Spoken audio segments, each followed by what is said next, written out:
We're good? Mm-hmm. Okay, so I'm with Wanda CODY, aka also known as Wicked Wandas. So they say.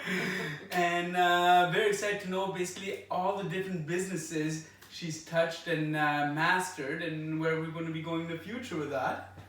And so we'd love to start with education. Wow. Yeah.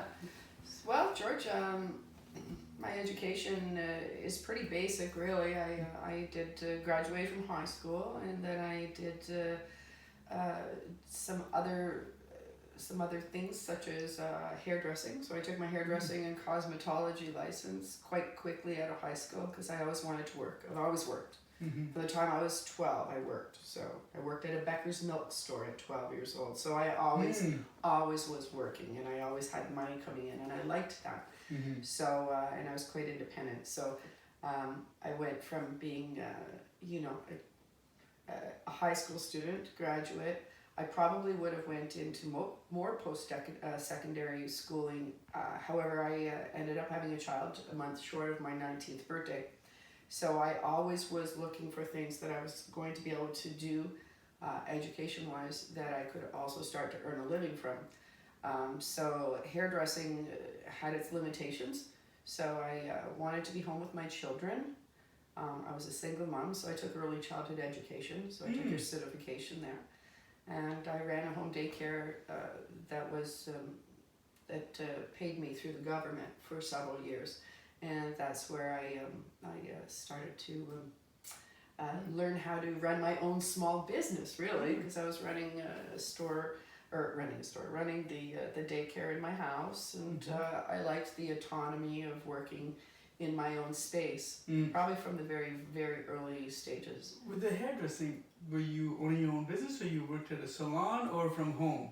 I worked at a salon at Carling when I worked with a lovely lady, and I might have gone further in that industry. However, I found myself expecting a baby, and it really did. And so after that, it made more sense to make an income from my home, so that I didn't have to pay a daycare and send my children to live with somebody else. Well, I went out and had a horrible paying job, just enough to pay for a daycare. So no, I just I created a system that worked for all of us, and I ran quite an interesting daycare for some time, and got involved with other daycare providers in the area, and we would hold special Olympics for our kids, and so all of our children came from single families, most of them strangely from single fathers.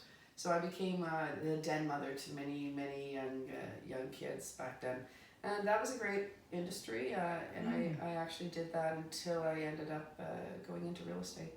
So it's how I moved to the Quebec side, and still ran daycare for a while, and then I became a realtor.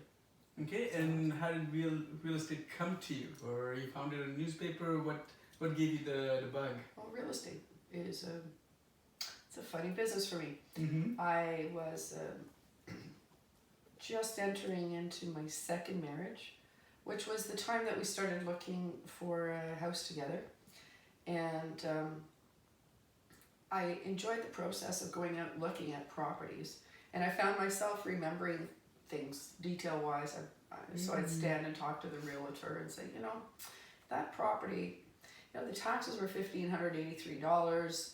And this, and with the mortgage and the taxes, that was a really good property for that value. And I just found myself really absorbing things like that and finding it really interesting. So the person that sold me my house, or my second house, says to me, "Why don't you go into real estate? I think you should come and work for us." And I was like, I don't know.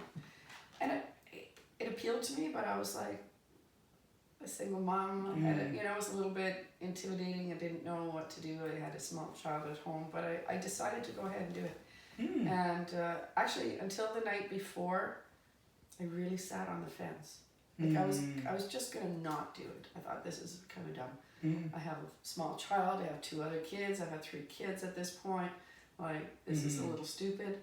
However, I went ahead, and to the detriment of my second marriage, but to the surprise of myself, I found myself love this industry. Okay. I loved it.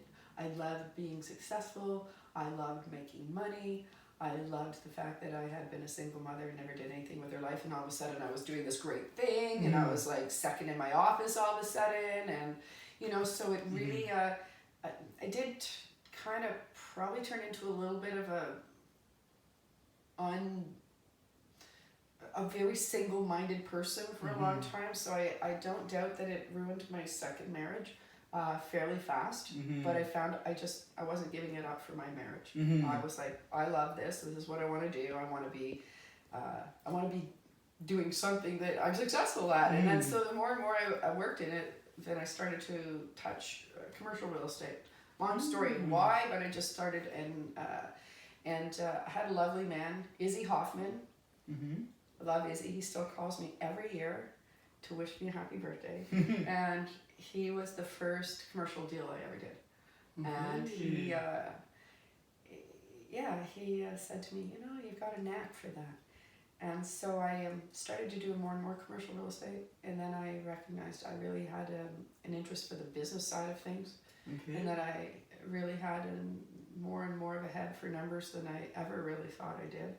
And saw these talents coming out, and I was enjoying them, and I just I went for it, and I went hard until I didn't. And I kind of had a little bit of I needed to take some time off. So I have always been kind of an all or nothing kind of a person. So like I was everything, and then I had to just stop.